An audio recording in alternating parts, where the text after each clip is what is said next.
One funny thing about Facebook is they're always changing the rules and you never know what the rules are. I got several Facebook accounts. I got a personal account and I've got 3 business accounts.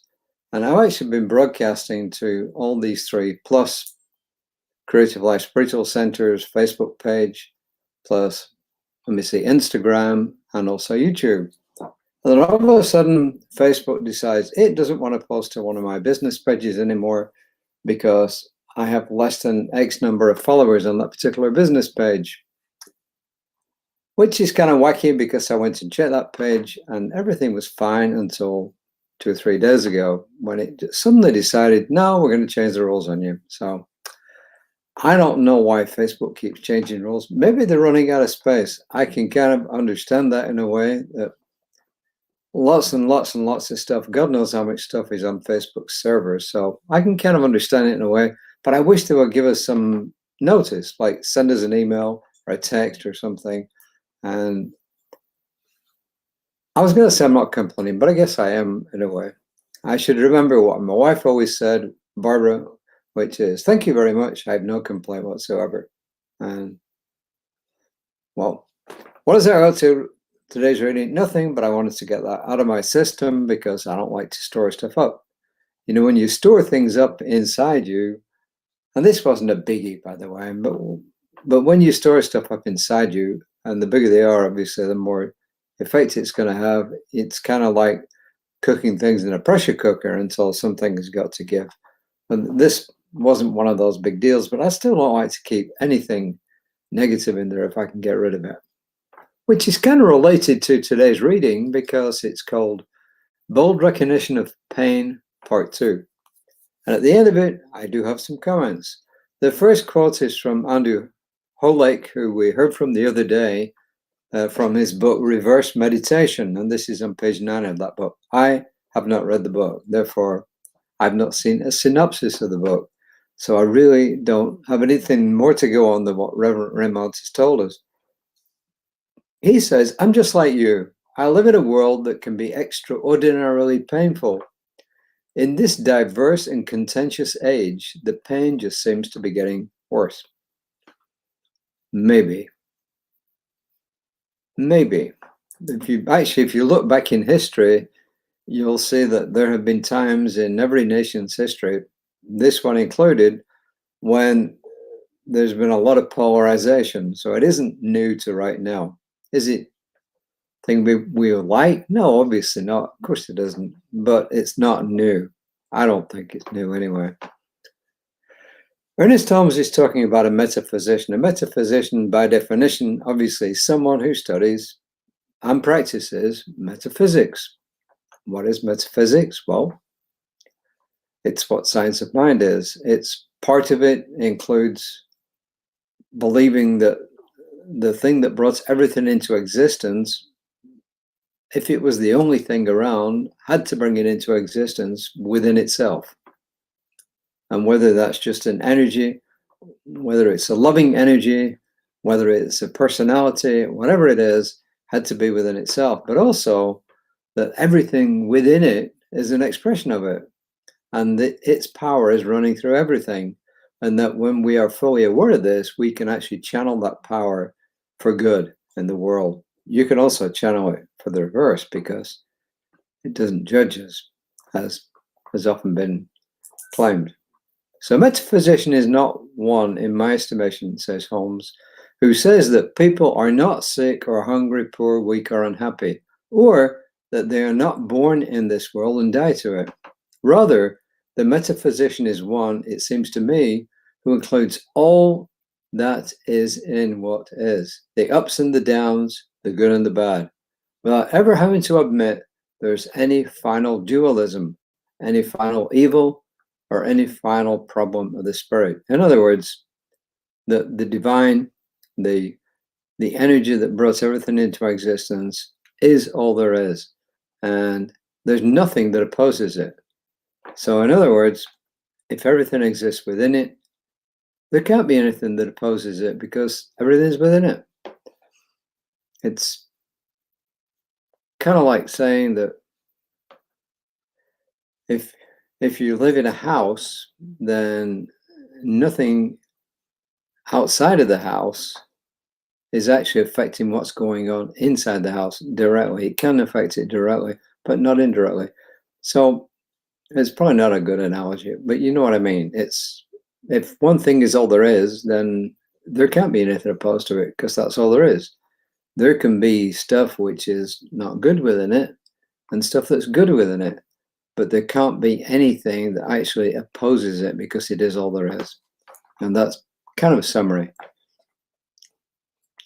Reverend Raymond tells us this: the first step of Alcoholics Anonymous and other 12-step programs requires some version of, hello, my name is Joan and I'm an alcoholic. And I know that Joan watches sometimes. I am not referring to you, Joan, as an alcoholic. You're not. Why?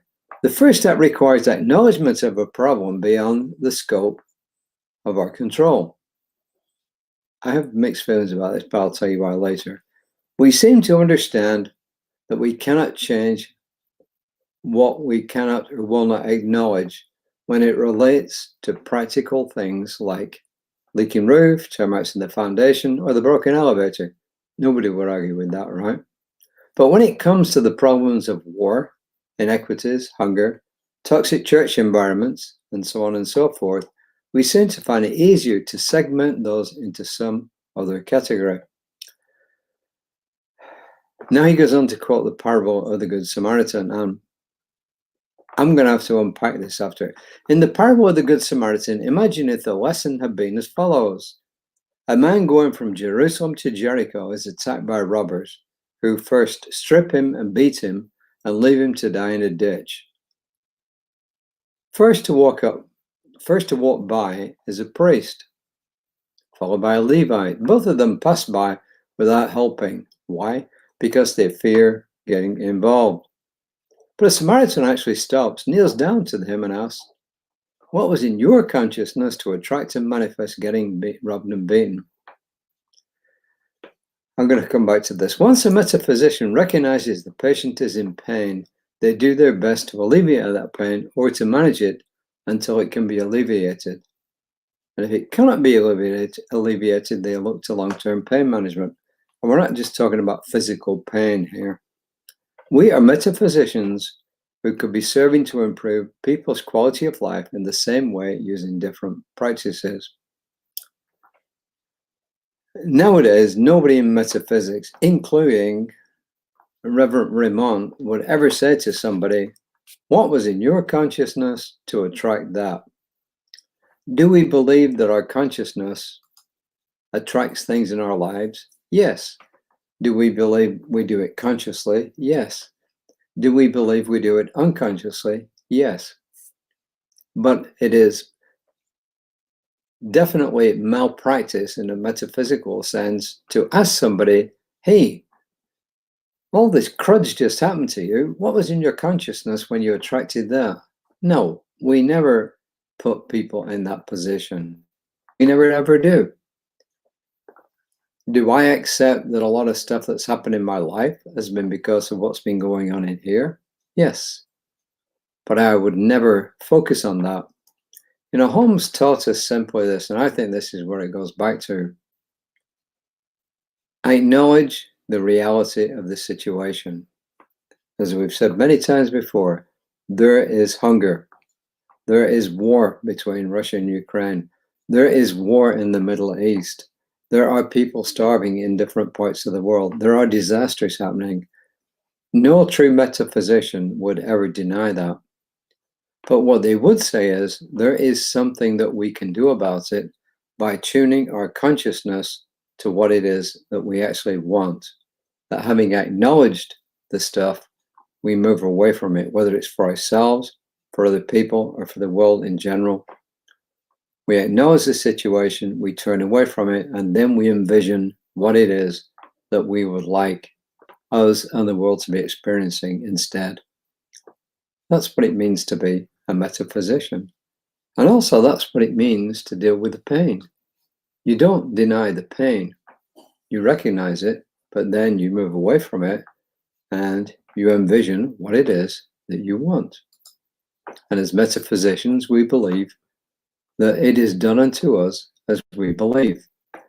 Many great thinkers and teachers throughout the millennia, throughout the ages, have taught us this. The prime one was Jesus, who kept telling us again and again, it's done unto you as you believe.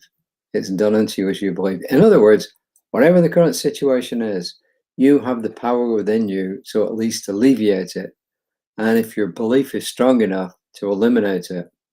When Jesus raised Lazarus from the dead, he didn't say, gee, I wonder if I can do this. I wonder if my belief is strong enough. No, he went into knowingness and said, Lazarus, come out. If we are to believe the Gospels, Lazarus came out. And when he healed lots of other people, he often said, it is your faith that has made you whole. He didn't say, I've done it. He simply said, it's your faith that's made you whole. So your faith in a belief that brings about good in the world can happen. And our job is to practice that. It's to practice it in terms of our mind, but it's also to do practical things. What can you do? Easy. Pay it forward. Smile at somebody. You know, one of the best things you can do, and Barbara does it all the time in stores, is to tell people something good. If she sees something she likes, whether it's a dress, pair of pants, pair of shoes, hairstyle, she'll tell them, wow, that's fantastic. Yesterday, we were in a store called Trader Joe's, which some of you have probably heard of. And there was a young guy, well, actually a young couple in there. I don't know if they were married or just boyfriend, girlfriend, or living together or what. Anyway, but he had, his ears had been pierced, but then he had this big lobe here, and within it was a ring. And Barbara said, wow, that's really unusual. You know, how did you go about that? Was it so painful? And then, no, he explained the process, how it started off as a very tiny one and gradually got made bigger and bigger until it is what it is today. And he was going to stop at where it was. But how do you think that made that young couple feel when she stood there and she acknowledged something good about them? You know, it's as simple as that. You can send somebody a text, an email. You can go on Facebook, on Messenger, on WhatsApp, whatever form of communication you use, TikTok, whatever, and you can actually just cheer somebody up, send them a good word. And if you're really ambitious, you can actually send a physical card to somebody.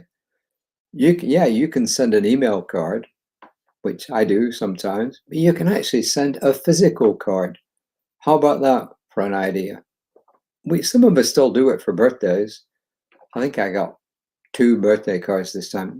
And I got lots of greetings, but usually I would get a whole raft of birthday, physical ones. But doesn't it feel good when you can go to the mailbox and just get something good? And when you do that to somebody else, think how good they feel. This is what I get out of this, that it's helping the world to be a better place one step at a time. And it's also to be aware of what's going on in our consciousness. And when the stuff that's going on in there is something that isn't helpful to us, is to stop it and replace it with something that is helpful. Well, I hope that was a practical lesson.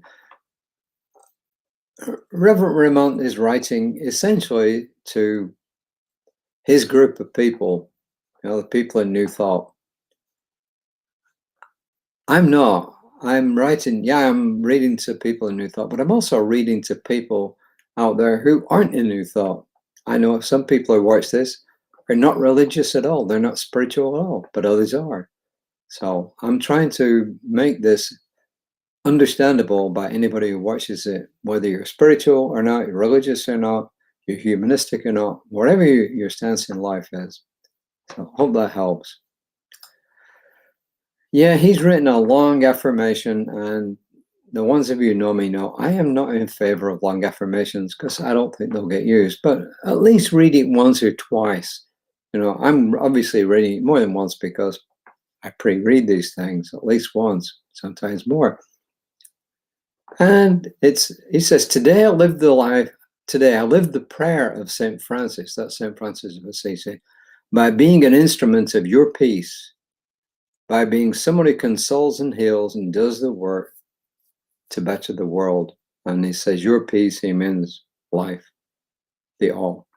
Today, I live the prayer of St. Francis, by being an instrument of your peace, by being someone who consoles and heals and does the work to better the world. And remember, we can do it in big ways, medium ways, small ways. And when we do it anyway, it is helping the world to be a better place. And when you do that, guess what? You feel a lot better about yourself. Reverend Royce will be on tomorrow morning at 9 o'clock, 11 o'clock, Central Time, USA, Canada, Mexico probably as well, will be our morning service. Reverend Jesse, our senior minister, will be speaking, our pastor, if you like. So please tune into that. If you miss it, it's going to be available on Creative Life Spiritual Center's Facebook page. It will be available on our YouTube page. And it will be, unless Facebook and YouTube change their way they operate, they'll be there for the duration. So until next time, have a great rest of the day, whenever that rest of the day is. And until next time, take care of yourselves. Namaste.